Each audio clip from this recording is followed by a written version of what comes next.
नमस्कार साथियों, गौरव ज्ञान धारा की शाखा ओपीडी अर्थात तो ऑब्जेक्टिव प्रश्न धारा की इस ऑनलाइन प्लेटफॉर्म पर आपका हार्दिक स्वागत है। जैसा कि मित्रों, अंतिम कक्षा में इस प्लेटफॉर्म के माध्यम से हमने वचन संबंधी जो बिंदु है उसका अध्ययन किया। उसमें हमने देखा कि किस प्रकार से एक वचन और बहुवचन की इस दौड़ में हम देखते हैं कि संख्याओं का बोध किस प्रकार से होता है और संख्यात्मक बोध वचन शब्द जो है वो किस तरीके से कार्य करता है। एक है तो सिर्फ एक वचन है, एक से सीधा या दो है या उससे कहीं भी अधिक संख्या है तो सीधा बहुवचन में तब्दील हो जाता है। और फिर हमने देखा कि किस तरीके से आप एक वचन से बहुवचन में तब्दील कर सकते हैं, उसके जो नियम है उन नियमों को देखने का प्रयास किया। उम्मीद है कि आप इसे भली बातें समझ पाए होंगे। और तत्पश्चात हमने ये भी देखा कि कौन से ऐसे शब्द हैं जो सदैव जो है एक वचन में ही वो काउंट होते हैं, एक वचन में ही उनकी गणना की जा सकती है, की जाती है, और कौन से ऐसे शब्द हैं जो हमेशा बहुवचन में ही शामिल रहते हैं। तो ऐसे जो प्रतियोगी परीक्षाओं के दौरान आपके लिए वचन संबंधी बिंदु से किस प्रकार से प्रश्न जो है वो आपके समक्ष प्रस्तुत हो सकता है, उनको अलग अलग दृष्टिकोण से देखने का प्रयास किया। उम्मीद है कि उस कक्षा के माध्यम से आप जो है वचन संबंधी बिंदु को भली भांति समझ पाए होंगे। तो लीजिए मित्रों, व्याकरण कोटियों में हमने यहां पर लिंग है, वचन है, और भी जो लिंग, वचन और प्रसर्ग है, जिसमें हम ये आगे की कक्षाओं में इसको पढ़ेंगे। आज व्याकरण कोटियों में हम पक्ष पढ़ने जा रहे हैं, ठीक है ना। काल भी हमने पढ़ लिया है। तो जो व्याकरण कोटियां हैं आपकी, उसमें हमने प्रसर्ग अभी पढ़ना बाकी है हमारा, और फिर है आपका काल हम पढ़ चुके हैं, वचन हम पढ़ चुके हैं, फिर आपके काल हो गया, वचन हो गया।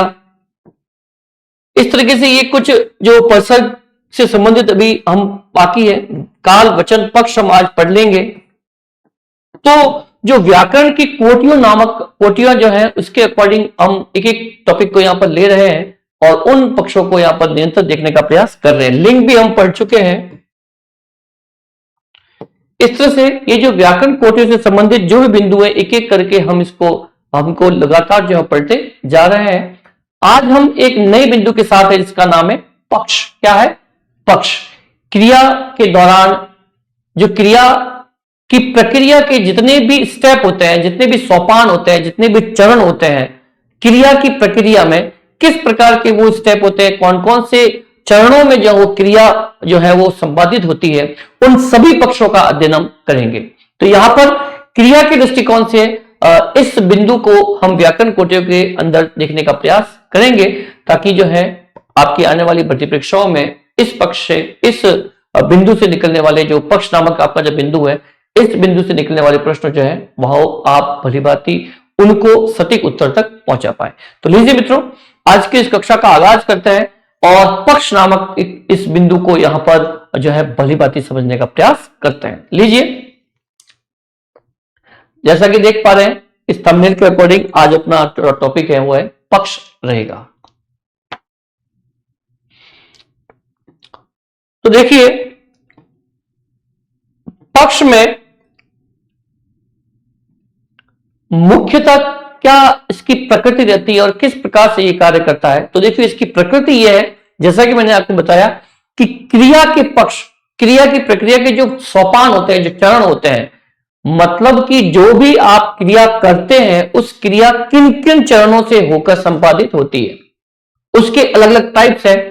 लगभग यहां पर 7 प्रकारों का अध्ययन हम करेंगे और उनसे संबंधित उनकी परिभाषाओं, उनकी प्रकृति को समझते हुए तमाम उदाहरणों के माध्यम से उसको समझने का प्रयास करेंगे। तो लगातार इस कक्षा से बने रहे और हम देखते हैं आज के इस नए बिंदु को, जिसका नाम है पक्ष, जो क्रिया के दृष्टिकोण था, क्रिया के भिन्न चरणों को का अध्ययन हमें करवाता है। देखिए, क्रिया की प्रक्रिया विभिन्न सोपानों, चरणों, देखो क्रिया की प्रक्रिया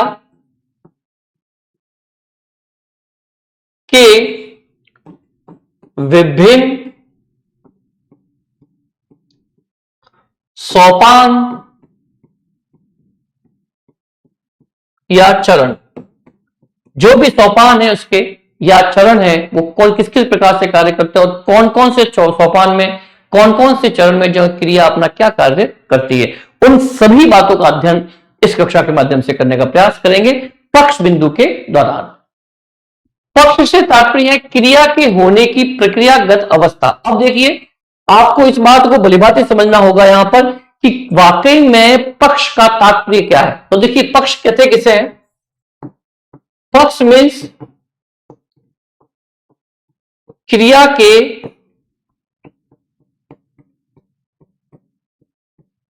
होने की प्रक्रियागत अवस्था।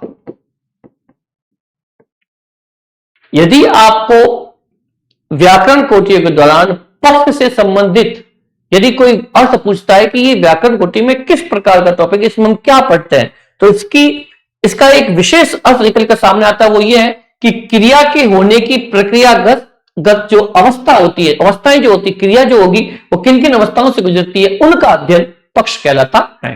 क्रिया के पक्ष, ठीक है ना, उसकी प्रक्रिया के जो पक्ष होंगे, जो पार्ट होंगे, जो सोपान होंगे, जो चरण होंगे, वो अपने आप में पक्ष कहलाते हैं। तो लीजिए, इन परिभाषाओं के माध्यम से, इनकी प्रकृति के माध्यम से हम समझ पा रहे होंगे यहां पर कि पक्ष जो है वो क्या है और किस तरीके से ये व्याकरण में कार्य करता है। अब देखिए, ये तो होगी यहां पर पक्ष की परिभाषा या पक्ष का अर्थ की व्याकरण कोटि में ये किस तरीके से कार्य करता है। अब है पक्ष के निम्नलिखित प्रकार। पक्ष के निम्नलिखित प्रकार, जिसमें देखिए पहला है आरंभ द्योतक, सातत्य बोधक, पूर्णता बोधक, प्रगति बोधक, अभ्यास बोधक, नित्य बोधक और आवृत्ति मूलक पक्ष। अब देखिए, आरंभ द्योतक मतलब कि प्रक्रिया का शुरू होना। प्रक्रिया जो है वो शुरू होगी, वो जो आरंभ द्योतक पक्ष है वो कौन सा रहेगा, उसे हम किस प्रकार से पहचान पाएंगे। तो यहां पर जैसे ही क्रिया के वो काम करने लगा, वह नौकरी पर जाने लगा, इस तरह की बात है। मतलब कि आरंभ करना किसी भी का आरंभ द्योतक जो पक्ष होगा क्रिया का, वो यहां पर जो है वो आपके समक्ष प्रस्तुत होगा। वो जो कंडीशन होगी, वो जो स्थिति होगी, वो आरंभ द्योतक पक्ष में इसको माना जाएगा। क्रिया की प्रक्रिया के चरण या सोपान। देखिए, ये था आपका पहला पक्ष है। फिर है सातत्य बोधक। सातत्य बोधक का मतलब है निरंतरता। क्या? निरंतरता कह सकते हैं। फिर है पूर्णता बोधक, मतलब कि जो कार्य संपूर्ण हो चुका है, संपूर्ण कार्य, वो यहां पर जो है पूर्णता बोधक पक्ष में कार्य करेगा। फिर है प्रगति बोधक। प्रगति बोधक मतलब कि निरंतर अभ्यास के साथ, निरंतर अभ्यास के साथ उसका आगे बढ़ना, ठीक है ना, उसे कहेंगे हम प्रगति बोधक। फिर है अभ्यास द्योतक, मतलब कि आप कह सकते हैं कि डेली, प्रतिदिन, प्रतिदिन कार्य को करना, प्रतिदिन कार्य को करना, ठीक है।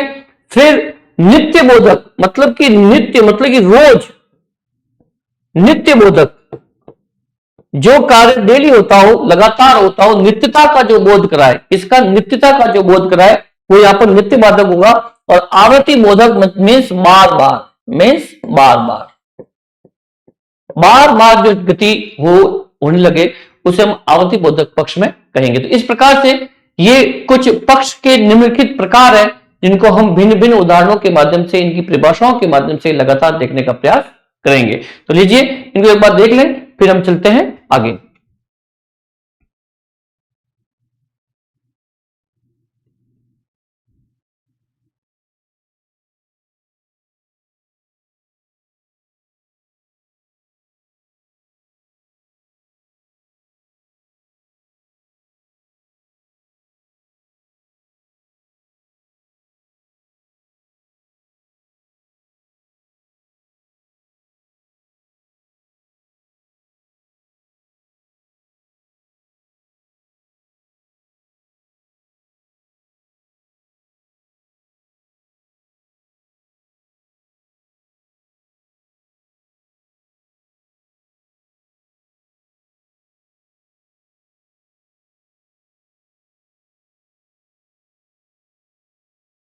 इस तरह से हमने यहां पर सर्वप्रथम देखा कि किस तरीके से जो है वो पक्ष की परिभाषा रहेगी। व्याकरण कोटियों में जो ये बिंदु आपका पक्ष है, जो व्याकरण दृष्टिकोण से किस तरीके से कार्य करता है, कि जो क्रिया की प्रक्रिया होती है उसके जो भिन्न प्रकार के चरण हैं, जो सोपान हैं, जो उसकी प्रक्रियागत जो अवस्थाएं हैं, उनका हम अध्ययन जो है इस बिंदु के तहत करते हैं। पक्ष के जो निम्नलिखित प्रकार है वो हमने यहां पर 7 माने हैं लगभग, ठीक है ना, जो भी। और इनके प्रकारों में हमने देखा कि आरंभ द्योतक जो प्रक्रिया शुरू हो जहां से होती है उसे हम आरंभ द्योतक पक्ष से मानेंगे। सातत्य बोध जिसमें निरंतरता बढ़ी रहे। पूर्णता मतलब कि संपूर्ण कार्य हो चुका हो। प्रगति बोधक मतलब कि निरंतर अभ्यास या कह सकते हैं कि आगे बढ़ने का कार्य जो है वो लगातार बना रहे।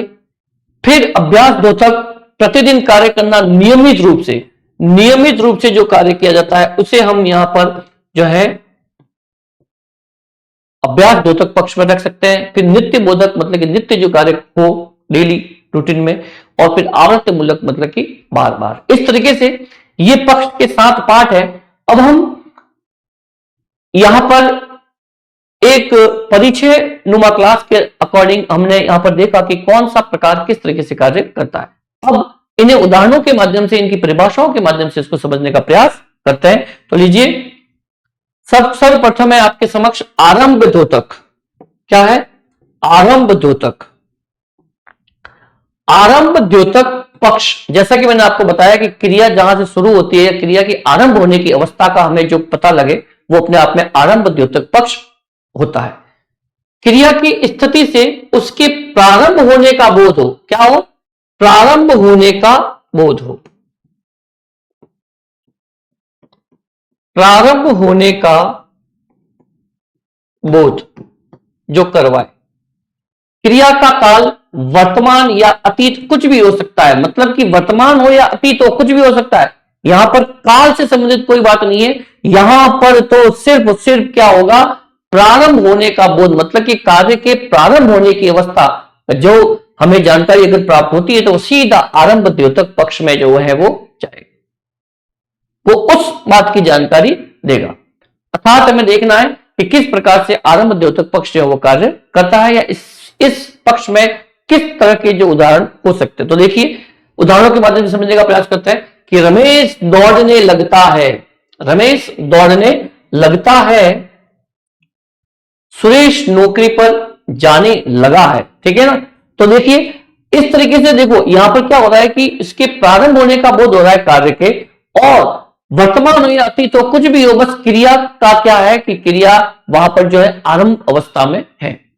ये आरंभ द्योतक पक्ष को यहां पर जो उजागर कर रही है। जैसे कि देखो, यहां पर और भी उदाहरणों के द्वारा हम संपन्न कर सकते हैं इसको। पक्षी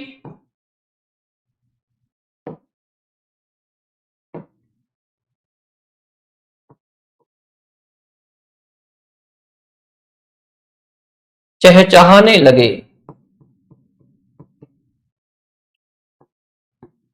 वह काम पर जाने लगा। तो इस तरीके से इन उदाहरणों के माध्यम से और इसको पुष्ट कर सकते हैं आरंभ द्योतक पक्ष को। आरंभ मतलब कि क्रिया की जो प्रारंभिक अवस्था होगी उसे हम आरंभ द्योतक पक्ष से जो है वो जानेंगे। अब देखिए, नेक्स्ट है आपके समक्ष सातत्य बोधक। सातत्य बोधक मतलब कि निरंतरता का बोध। किसका? निरंतरता का बोध। अगर सातत्य बोधक आता है तो ध्यान रहे, आपको इस चीज का ध्यान रखना है कि निरंतरता का जो बोध कराए। निरंतरता का बोध। जैसे पक्षी उड़ रहे हैं, शारदा रस्सी पर कूद रही है। अब पक्षी उड़ रहे हैं, इसमें रहा है, रही है, इस प्रकार के जो है वाक्य के अंत में जो क्रियात्मक शब्द जो है वो यहां पर उपयोग होगा उनका। और कहा जा रहा है कि जिसमें निरंतरता का बोध हो, जो कार्य लगातार अभी चल रहा है, निरंतर अवस्था में है, वो यहां पर सातत्य बोधक पक्ष का जो है वो एग्जाम्पल रहेंगे।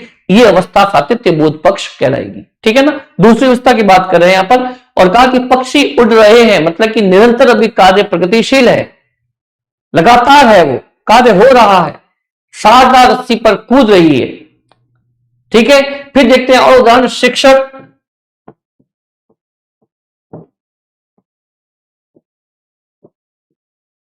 पढ़ा रहे हैं, शिक्षक पढ़ा रहे हैं। फिर जैसे एक और उदाहरण ले देते हैं हम कि वह गीत गा रही है। इस तरीके से हम देखते हैं कि यहां पर इन सेंटेंसों में निरंतरता का बोध हो रहा है, मतलब कि कार्य लगातार अभी चल रहा है, अर्थात यहां पर सातत्य बोधक पक्ष जो है वो कहलाएगा। ठीक है ना, तो इस तरीके से आरंभ बोधक पक्ष की अवस्था ये थी, उदाहरणों के माध्यम से हमने इसको पुष्ट किया। फिर सातत्य बोधक पक्ष को यहां पर जो है परिभाषा और उदाहरणों के माध्यम से पुष्ट करने का प्रयास किया। अब तीसरा पक्ष का तीसरा भाग पूर्णता बोधक पक्ष।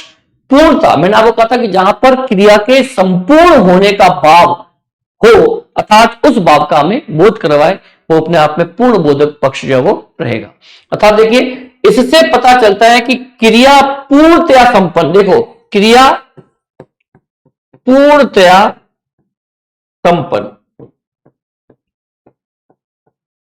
क्रिया पूर्णतया संपन्न हो चुकी हो, उसे हम जो है पूर्णता बोधक पक्ष में जो है वो रखेंगे। अब देखिए, बाजार बंद हो चुका था, बाजार बंद हो चुका था, संतोष ने गृह कार्य कर लिया था, संतोष ने गृह कार्य कर लिया था। फिर देखिए और भी एग्जांपल देखते हैं हम कि बारिश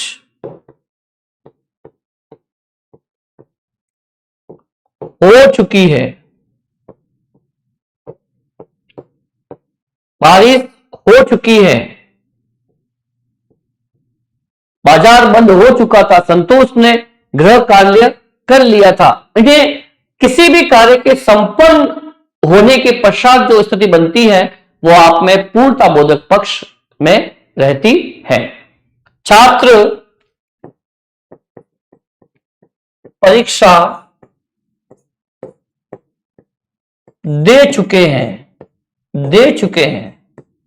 यहां पर भी देखिए, काल कोई सा हो, देखो काल कोई सा हो, बस कार्य के संपूर्ण होने का भाव अगर उस वाक्य में है तो वो पूर्णता बोधक पक्ष में जाएगा। मित्रों, इस बात का विशेष ध्यान रखना, चाहे काल कोई हो, चाहे वर्तमान हो, चाहे अतीत हो, यहां पर क्रिया की अवस्था को देखना है। यदि वो किसी भी इनमें से किसी भी कंडीशन में आ रही तो डायरेक्ट इसको आप यहां पर इस तरीके से सही करोगे। काल को न देखते हुए सिर्फ क्रिया की अवस्था को देखना है और उसी के आधार पर आपके सही उत्तर तक आपको पहुंचना है। तो लीजिए मित्रों, इनको देखने का प्रयास करें, फिर आगे चलते हैं। ये तीन टाइप यहां पर हम पढ़ चुके हैं पक्ष के। ओके, देखें।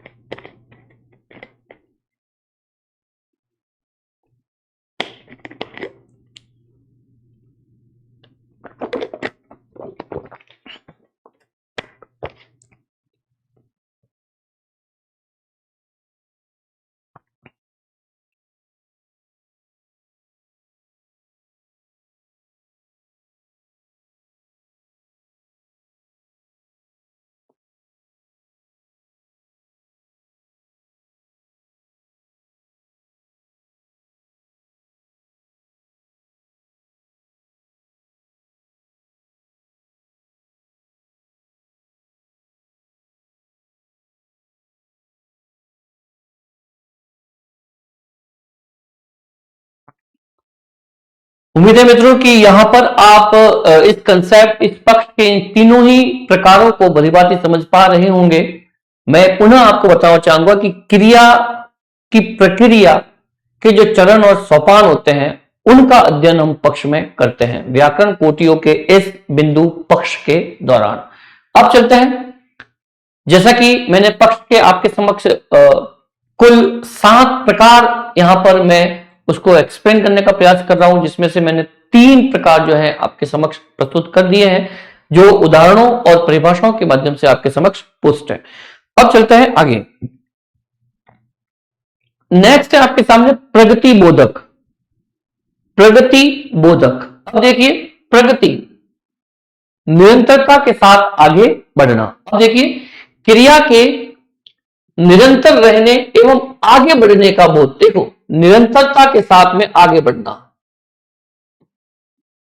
निरंतरता और आगे बढ़ना, निरंतरता के साथ आगे बढ़ने का जो भाव है, यदि वो किसी क्रिया की प्रक्रिया में आपको आभास हो रहा है तो वो प्रगति बोधक पक्ष का एग्जाम्पल रहेगा, ध्यान रहे। अब देखिए क्रिया के निरंतर रहने एवं योग आगे बढ़ने का बोध होता है, वो प्रगति बोधक पक्ष कहलाता है। जैसे उदाहरणों के माध्यम से पुष्ट करने का प्रयास करते हैं, गाड़ी आगे बढ़ती ही जा रही है, लगातार ट्रैवलिंग में है और गाड़ी आगे बढ़ती ही जा रही है, मीन्स ये प्रगति बोधक पक्ष है, क्रिया की प्रगति बोधक पक्ष का जो है हमें एहसास करवा रहा है, अर्थात ये प्रगति बोधक पक्ष का उदाहरण रहेगा। फिर है आंधी के कारण पेड़ गिरते ही जा रहे थे, आंधी के कारण पेड़ गिरते ही जा रहे थे, ठीक है। तो यहां पर भी जो है वो प्रगति हो रही है, चाहे वो नेगेटिव सेंस में हो चाहे पॉजिटिव सेंस में हो, लेकिन प्रगति हो रही है, जो कार्य स्टार्ट हुआ था वो प्रगति है और निरंतर होता ही जा रहा है, अर्थात वो प्रगति बोधक पक्ष में जाएगा। जैसा कि और हम इसको उदाहरणों के माध्यम से देखते हैं कि अंधेरा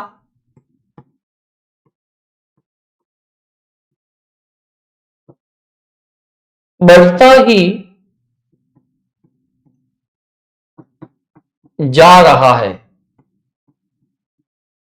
मतलब कि अंधेरा होने की प्रक्रिया तो शुरू हो चुकी है, क्रिया की प्रक्रिया हो चुकी है, बट वो लगातार और भी बढ़ती ही जा रही है, प्रगति बोधक है, ठीक है ना। मीन्स आगे बढ़ने की निरंतरता बनी हुई है, कार्य शुरू भी हो चुका है और लगातार वो आगे निरंतर आगे बढ़ता ही जा रहा है, प्रगति बोधक पक्ष यहां पर झलक कर सामने आ रहा है, अर्थात ये उदाहरण प्रगति बोधक पक्ष का रहेगा। एक और देखते हैं कि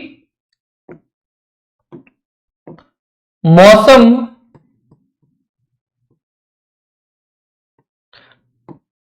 ठंडा होता ही जा रहा है, मौसम ठंडा होता ही जा रहा है, अर्थात इस मौसम के ठंडे होने की प्रक्रिया शुरू हो चुकी है और होने के पश्चात भी वो निरंतर आगे बढ़ ही रही है, अर्थात वो प्रगति बोधक पक्ष का एग्जाम्पल जो है वो रहेगा। मित्रों इस बात को आप विशेष तरह से परिचित हो जाए। तो ये था आपका प्रगति बोधक पक्ष प्रकार नंबर 4 पक्ष का, ठीक है। नेक्स्ट चलते हैं अभ्यास द्योतक पक्ष। कौन सा? अभ्यास द्योतक पक्ष। तो अभ्यास द्योतक पक्ष में देखें कि क्रिया को विशेष प्रयत्न के साथ, क्रिया के विशेष प्रयत्न के साथ नियमित रूप से करने का भाव, विशेष प्रयत्न तो है ही है, विशेष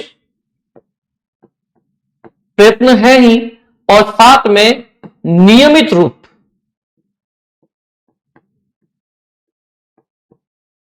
साथ में नियमित रूप से करने का भाव भी अगर झलकता है, यदि वह उजागर हो रहा है तो ध्यान रखना वो अभ्यास द्योतक पक्ष में रहेगा।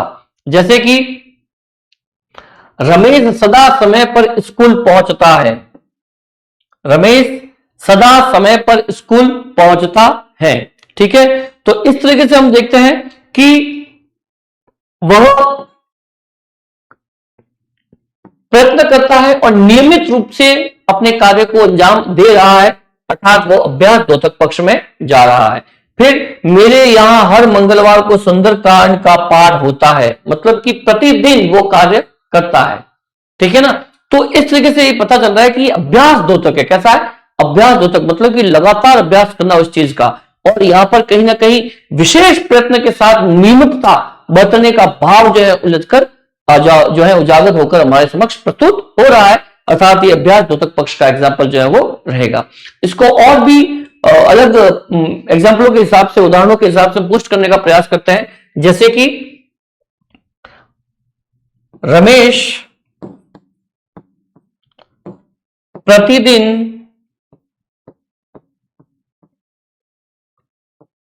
अखबार पढ़ता है, प्रतिदिन अखबार पढ़ता है। रमेश प्रतिदिन अखबार पढ़ता है, मतलब कि विशेष प्रश्न के साथ उसमें नियमितता कंटिन्यू है और अभ्यास साथ में है, अर्थात यहां पर यह अभ्यास द्योतक पक्ष में जाएगा। ठीक है, एक और देखते हैं कि आनंद प्रतिदिन योग करता है। योग करता है, अर्थात यहां पर भी जो है कहीं ना कहीं विशेष प्रश्न के साथ नियमित रूप से कार्य करने का भाव बोध हो रहा है, भाव का बोध हो रहा है, अर्थात ये अभ्यास द्योतक पक्ष में रहेगा। ठीक है मित्रों, तो इस तरीके से हम यहां पर प्रगति बोधक पक्ष को और अभ्यास द्योतक पक्ष को यहां पर पढ़ चुके हैं। अब चलते हैं नित्यता बोधक पक्ष। नित्यता बोधक पक्ष को देखने का प्रयास करें। नित्यता मतलब कि नित्य होने का भाव, नित्य होने का भाव। देखिए इसमें इससे क्रिया के नित्य होने का भाव का बोध होता है, नित्य होने के भाव का बोध होता है। देखो नित्य होने का बोध, नित्य होने का बोध। फिर देखिए जैसे कि इसके कुछ एग्जाम्पल है, इसके अकॉर्डिंग इस पक्ष को यहां पर मजबूत करने का प्रयास करेंगे, पुष्ट करने का प्रयास करेंगे।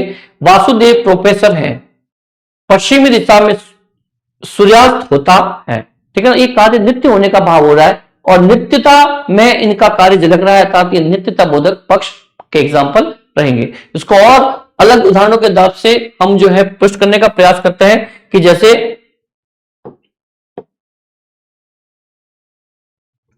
सूर्य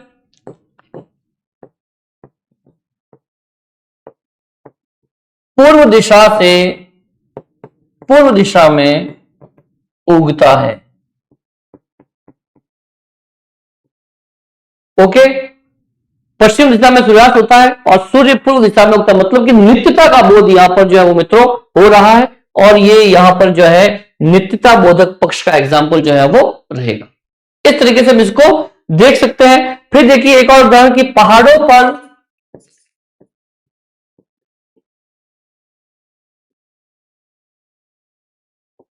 बर्फ जमी रहती है। पहाड़ों पर बर्फ जमी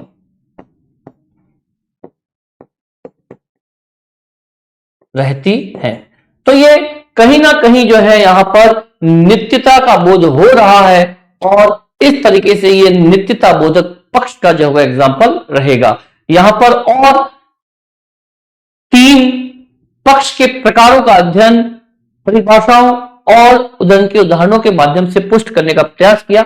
उम्मीद है कि आप इस पक्ष के इन तीनों प्रकारों को भी भलीभांति समझ पा रहे होंगे। ठीक है ना, देख लें से फिर आगे चलते हैं।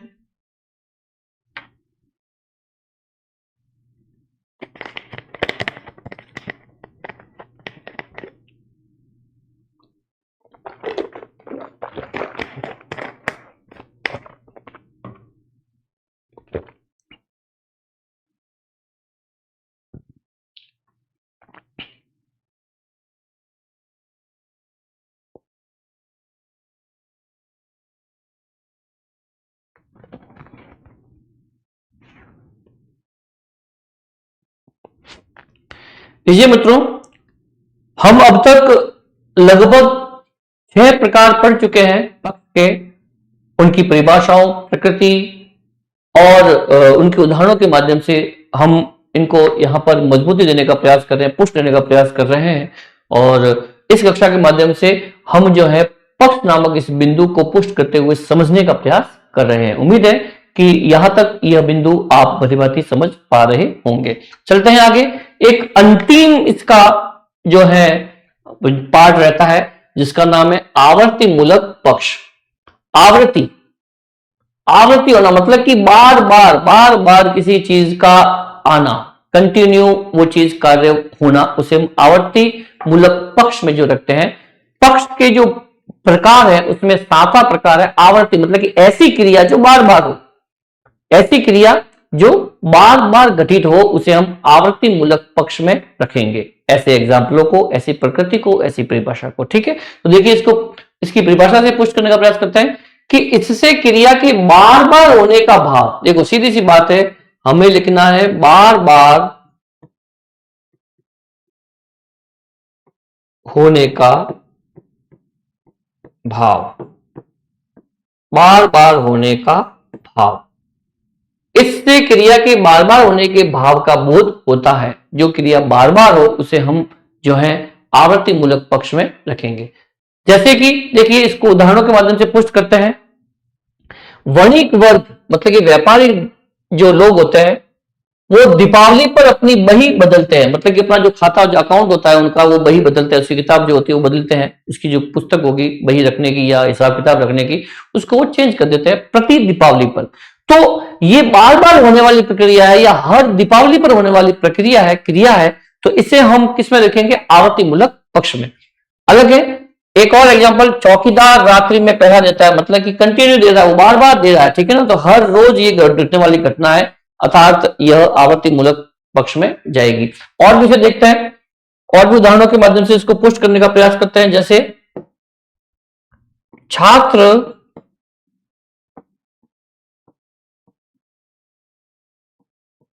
बार बार प्रश्न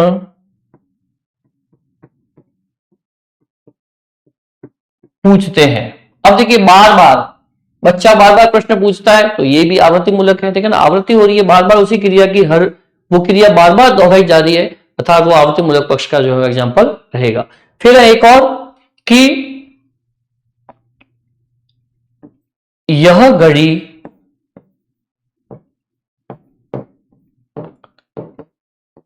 बार बार रुक जाती है। तो इस प्रकार से देखते हैं कि यह घड़ी के रुकने की प्रक्रिया जो है वो बार बार हो रही है, अर्थात यहां पर ये भी जो है आवर्ती मूलक पक्ष का जो है वो एग्जाम्पल रहेगा। तो देख लें मित्रों, ये है आपके समक्ष 7 टाइप, जिसमें मैंने आपको अंतिम टाइप 7 नंबर प्रकार को बताने का प्रयास किया उदाहरणों के माध्यम से, इसकी परिभाषा के माध्यम से। देख लें इसे, फिर आगे चलते हैं।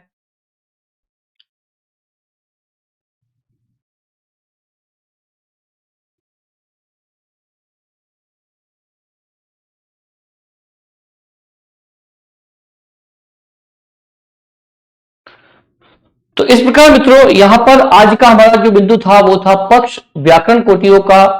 ये एक एग्जाम्पल था, एक एग्जाम्पल बिंदु था जिसका नाम है पक्ष, जिसको हमने भिन्न प्रकारों के माध्यम से, उसकी परिभाषाओं के माध्यम से और उसकी खुद की प्रकृति को देखते हुए इसके प्रकारों को अलग अलग उदाहरणों के माध्यम से, परिभाषाओं, उसकी प्रकृति के माध्यम से देखने का प्रयास किया, जिसमें मैंने ये तमाम प्रकार के एग्जाम्पल जो हैं उनको देखने का प्रयास करते हुए इसे समझा। उम्मीद है कि आप इसे भलीभांति समझ पा रहे होंगे। तो लीजिए मित्रों, आज की कक्षा में हमने पक्ष को पढ़ा कि आप इस पक्ष नामक बिंदु से जो भी प्रश्न आपकी प्रतियोगी परीक्षा में पूछे जाए उन्हें आप सटीक रूप से उसके सही उत्तर तक पहुंच पाए, ऐसी आशा है, ऐसी उम्मीद मैं आपसे रखता हूं। बार बार इस क्रिया को दोहराना है, बार बार इस बिंदु को देखना है, ताकि परीक्षा में किसी भी प्रकार का प्रश्न आए आप जो है भलीभांति उसके उत्तर तक पहुंच पाए। उनके और भी अभ्यासगत प्रश्नों का अभ्यास करना है, ताकि आपके समक्ष किसी भी प्रकार से कोई भी पक्ष का, किसी भी टाइप्स का, किसी भी प्रकार का एग्जाम्पल प्रस्तुत हो, आप उसके सही और सटीक उत्तर तक पहुंच पाए। ठीक है ना, तो इसी के साथ मित्रों आज के लिए इतना ही, मिलते हैं कक्षा में, जब तक के लिए नमस्ते, नमस्कार।